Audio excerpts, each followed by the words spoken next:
Fitzgerald said that New York City had all the iridescence of the beginning of the world. That's beautiful. That makes me want to live here. Henry James said that we were fantastically charmless and utterly appalling. I'm kind of choosing to take it as a compliment. Just go with it.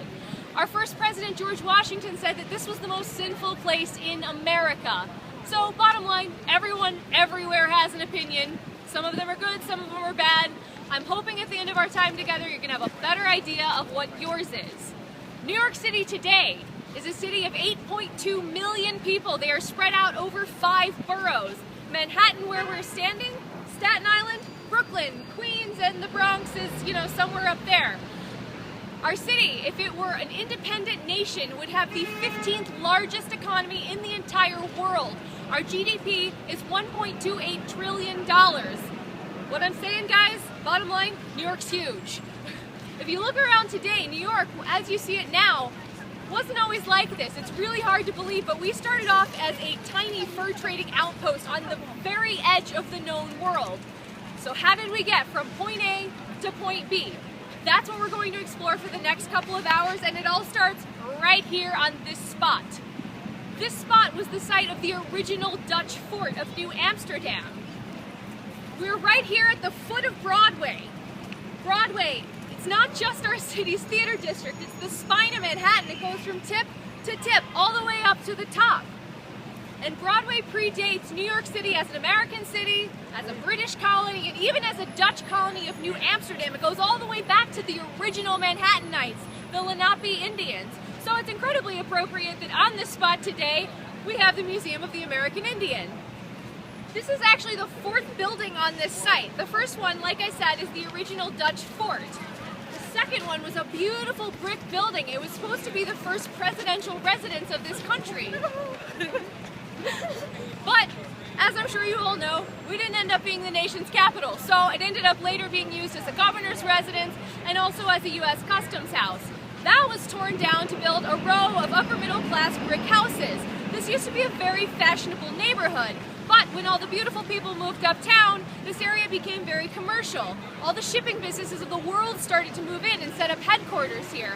So the U.S. government said, hey, this would be a really good spot for the U.S. Customs House. And they had an architectural competition to decide who would design this building. We love those. You're going to hear about more of them later. So, this building here today was... so sorry.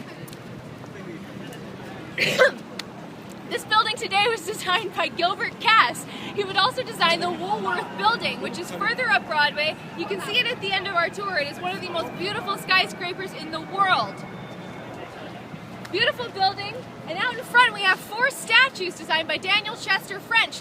They are to represent the 4 major continents of the world. Sorry, Australia, you lose. We decided you don't count. But they might have been better off because Mr. Chester French, who is best known for his work on the Abraham Lincoln Memorial in Washington, D.C., infused all of these statues with a little dose of early 19th century racism. So, on the very end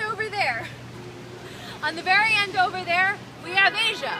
It's depicted as spiritual and corrupt. They're kind of sneaky, but their religious traditions keep them in check.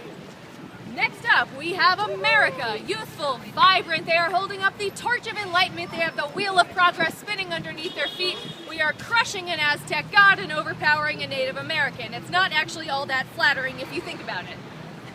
Next up, we have Europe, looking stoic, wise, ancient. And looking very sleepy on the far end, we have Africa. Note the shady old woman hiding behind Africa.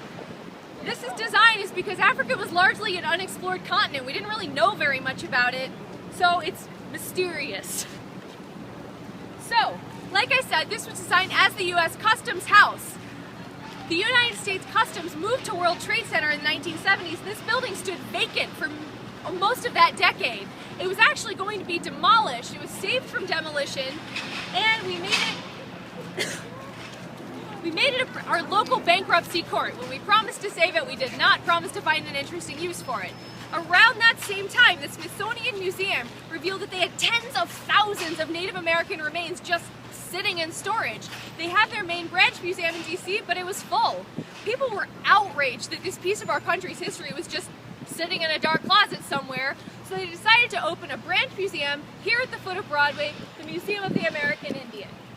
So, before we move on and go into Bowling Green, I'm just going to give you a brief Cliff Notes version of New York City history so you have a timeline to put everything in.